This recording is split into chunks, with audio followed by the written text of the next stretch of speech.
1996 ICC one day বিশ্বকাপ। ভারত শ্রীলঙ্কার সাথে স্বাগতিক হিসেবে ছিল পাকিস্তান। লাহোরের গাদ্দাফি স্টেডিয়ামে ফাইনাল শেষে রানাতুঙ্গার হাতে ট্রফি তুলে দিয়েছিলেন দেশটির তৎকালীন প্রধানমন্ত্রী বেনজির ভুট্টো। শেষবার কোনো বৈশ্বিক আসরের ফাইনাল নিজের দেশে সেবারই দেখেছিল পাকিস্তানিরা। এরপর সময় কেটে গেছে অনেক, বদলে গেছে ক্রিকেট, এসেছে নতুন নতুন ফরম্যাট, কিন্তু পাকিস্তান আর আয়োজক হতে পারেনি কোনো আইসিসি ইভেন্টের। সন্ত্রাসী হামলা, রাজনৈতিক অস্থিরতায় জেরবার ছিল দেশটি। নিজের দেশে ক্রিকেট ম্যাচ দেখার সুযোগই পায়নি একটি generation.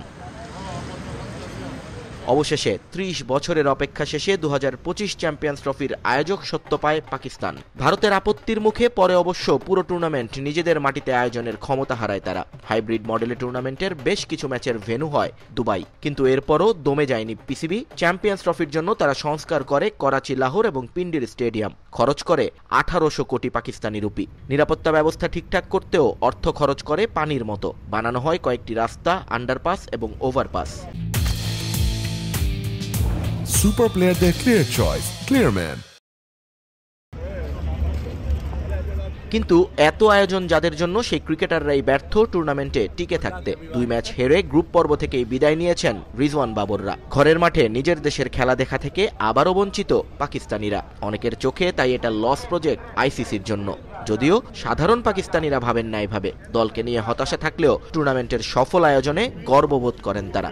Definitely when your country's out of the tournament you don't feel very good, but it's okay, it happens. Sometimes you're winning, sometimes you're losing, so it's okay. It's okay. We'll hope we have a better tournament next time. As long as all the countries that are visiting our country for the tournament, they have a good time and the best team wins, we're happy. No, not really. It's kind of win-win, like even if Pakistan is out, but still like we're hosting this event, so it's still a win-win for us and we're very happy to host it. I am upset, but it's alright. There's always the next time and we're just happy that we're hosting the event this year. তবে একটা হতাশা ঠিকই আছে মানুষের মনে, সেটা ভারতকে নিয়ে। হাইব্রিড মডেলে না হয়ে পাকিস্তানে আসলে কোহলি রোহিতরা ভালো করতেন বলে মত তাদের। মাঠে বসে কোহলিদের না দেখতে পারাটা তাই পীড়া দিচ্ছে পাকিস্তানি ক্রিকেট ভক্তদের। अनफॉर्चुनेट है, 29 ईयर्स हमने वेट किया और फिर हमारी टीम की सिलेक्शन, परफॉर्मेंस, सारी चीजें बिल्कुल जीरो में, यानी कि माइनस में थी, क्योंकि जितनी एक्सपेक्टेशन थी हमारी बिल्कुल उन्होंने उसके मनफी परफॉर्म किया है। तो उसमें हमें कोई डिसअपॉइंटमेंट नहीं है। ये this is their call, it's their loss जो नहीं आए, ठीक है ना। तो हमारे लिए तो विन विन है अल्हम्दुलिल्लाह।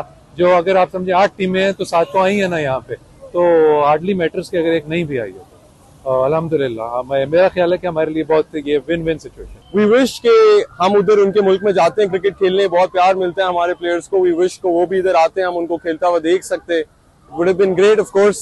तो डिसअपॉइंटमेंट तो जरूर है कि स्पोर्ट्स के अलावा ये है कि बीच में सियासत आ जाती है एंड स्पोर्ट्स इफेक्ट होता है इससे।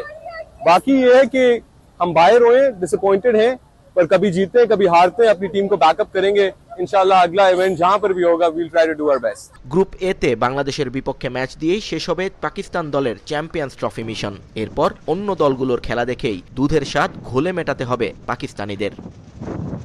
নিয়ন মোহাইমিন, সময় সংবাদ, রাওয়ালপিন্ডি, পাকিস্তান।